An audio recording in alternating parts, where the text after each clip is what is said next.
खबर आपको बता दें, जहां यूपी विधानसभा उपचुनाव की तारीखों का ऐलान हो चुका है। यूपी की 9 सीटों पर उपचुनाव की घोषणा हो चुकी है। 13 नवंबर को यूपी की 9 सीटों पर उपचुनाव होगा। बता दें कि मिल्कपुर सीट पर उपचुनाव टला है। 23 नवंबर को वोटों की गिनती भी होगी। तो वहीं उत्तराखंड की केदारनाथ सीट पर 20 नवंबर को वोट डाले जाएंगे। ये बड़ी खबर आपको बता दें, जहां कुल मिलाकर 43 ऐसी सीटें हैं जिन पे देश भर में उपचुनाव होने वाले हैं। चुनाव आयोग ने यूपी उपचुनाव को लेकर तारीखों का ऐलान कर दिया है। उत्तर प्रदेश की 9 विधानसभा सीटों पर 13 नवंबर को उपचुनाव होंगे और 23 नवंबर को नतीजे आएंगे। बता दें कि प्रदेश की 10 सीटों पर उपचुनाव होने थे, लेकिन कुछ वजहों के चलते दरअसल मिल्कीपुर में उपचुनाव की तारीखों का ऐलान नहीं किया गया है। यूपी में 9 विधानसभा सीटें करहल, सीसामऊ, कटेहरी, कुंदरकी, खैर, गाजियाबाद, फूलपुर, मझावा और मीरापुर पर उपचुनाव होने वाले हैं। सीसामऊ सीट जो कि सपा विधायक इरफान सोलंकी को सजा दी गई, उसके बाद ये खाली हुई। तो वहीं बता दें कि जबकि 9 विधायक लोकसभा सदस्य बन चुके हैं और इन्हीं कारणों की वजह से इन तमाम सीटों पर उपचुनाव हो चुके हैं।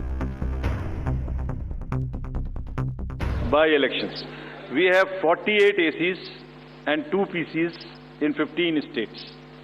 They will also undergo the elections this time. All the 48 ACs and 2 PCs, the schedule would be like this. All the except 1 AC and 1 PC, where because of the festivities in some region, all 47 ACs and 1 PC of Kerala would undergo the election along with the phase 1 of Jharkhand.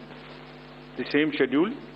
13th November would be date of poll, and only for 2 ACs, one for assembly and one for parliament. That is